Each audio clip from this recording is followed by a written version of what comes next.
condolences to Russ. Rosie's husband's with us today. Gail and Connie. Connie's not able to be with us with her health. Max and Patty Searcey, LG and Becky Searcey, and the children, grandchildren of Roselle. Especially neighbors and friends who have gathered to be here this afternoon. Can I say my name kind of quickly? I think because you know me already, many of you. I'm Bob Barnhill from Barnhill, Nebraska. That's how I grew up. So, Father Barnhill, now Beatrice, is my pastorate. When I went to school at Barnston, the southeast corner, upstairs southeast corner of Barnston Consolidated High School, in grades was K-12, was the 5th and 6th grade room. My years, 5th and 6th grade is combined class, so I had 2 years as teachers. Mrs. Craig, LG and I were together with Mrs. Craig for those 2 years, and our classmates. Mrs. Craig was from Weinberg, but she had taught in a country school before coming. They closed the country school, and she came to Barnston at that time. She had lesson plans, and I look back on my old report card, I had B's and C's, so your average student in 5th and 6th grade academically. But what I don't remember much about academics in 5th and 6th grade, because Mrs. Craig, and we knew how to do this, that you just say, Mrs. Craig, what did you do on a day like this at the country school? Oh, she just, at the country school, and she would go on and talk for a half hour about her.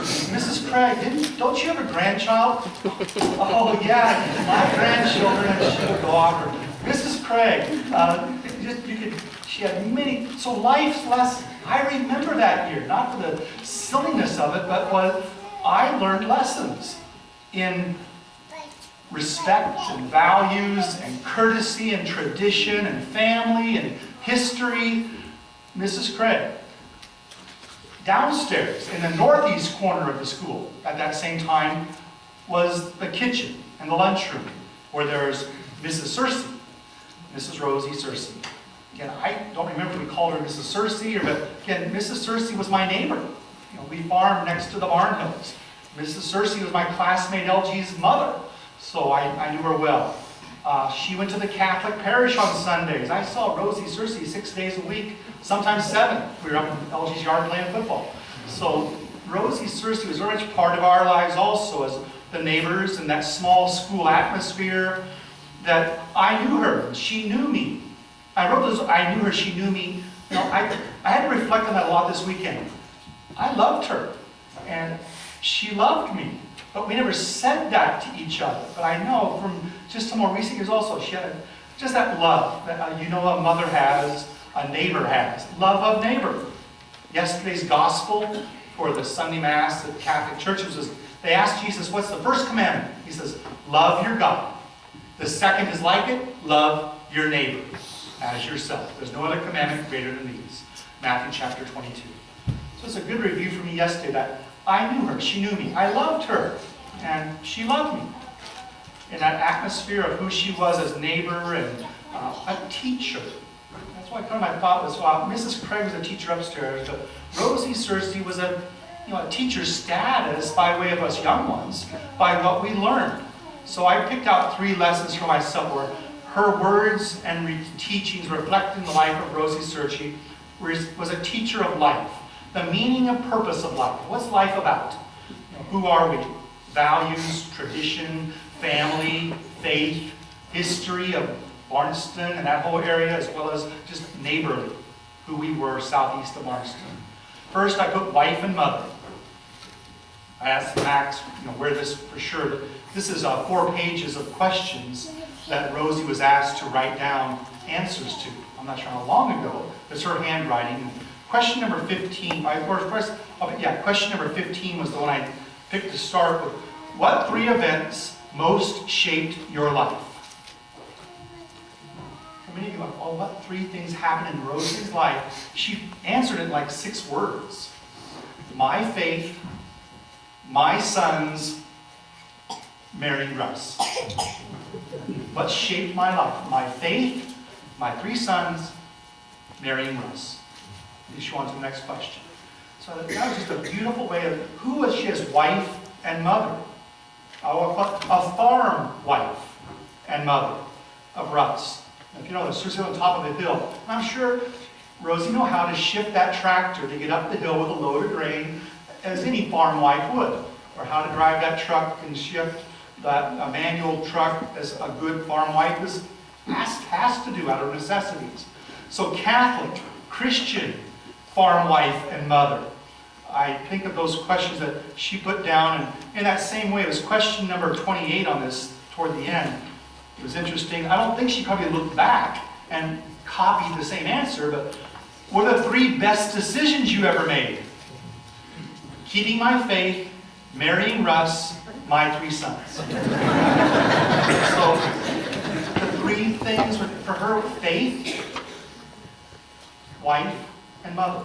So I started with that wife and mother, and then kind of qualifying that with Christian or Catholic and her faith for her. I knew that too. I knew that about Rosella Searcey growing up all my years too, and who she was as a very devout, faithful Catholic wife and mother. Jesus said, whoever wishes to come after me must serve the needs of all. Whoever washes the feet of the disciples. Whoever, as you said, learn from me. Well, that learn from me is service, servanthood. That was the life of Rosella as wife, mother, as a school cook, in so many parts of her life. The last shall be first, the first shall be last. Many phrases come to mind of very ways that Jesus said these things, and well, I saw them lived out by way of my neighbor. The second quality I put down is concern for others. It kind of fits that last, the last shall be first, first shall be last. That concern that she had as wife and a mother, as a neighbor, that when you see a need, well, Rosie's the kind of person that would recognize a need. Like when Jesus said, well, when you see the hungry, the thirsty, when you see someone without clothing or in need of a prisoner and sick, go, and you did it for me when you cared for them. Whatever you do for the least of my brothers, you did it for me. That concern for others. Recognizing Christ in creation, caring for the yard or for the land, for the home, caring for God and Christ in others. That call that we all have to be a self-giving love. And the last one, I picked this gospel today. Come to me, all you labor and are burdened. And I wrote down the word mildness. That's the Rosie I saw, at least for my many years, is when you see that mildness. Mild means gentle in nature, or it means behaviors that are calm, kind, temperate. So think of mild weather. Yeah, I just think of Rosella, that day. Mildness as a quality. That come to me, all you are weary, learn from me, I am meek and humble of heart. Meek and humble is another sense of that mildness of life that all of us call to share. All of us, in our world, we're students. And that's a good thing. Always be learning. Always be a student of the meaning and the purpose of life.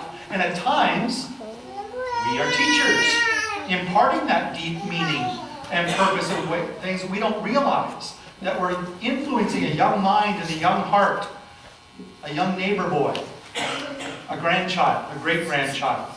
In my life, I've had good teachers, going back through looking at schooling and things of value and tradition, in faith and family, in history and love of neighbor. So may God reward Rosie Searcey for being a faithful Peshaw daughter, a faithful Searcey wife and mother, a good school cook, my teacher, my example, a faithful, conscientious Christian mother, a good neighbor, a reflection of the divine teacher, our Lord Jesus Christ, who at the hour of his death gave us truly the example of concern, mildness, and giving love for those he came to save. I invite you all to please stand as we have a prayer of faith.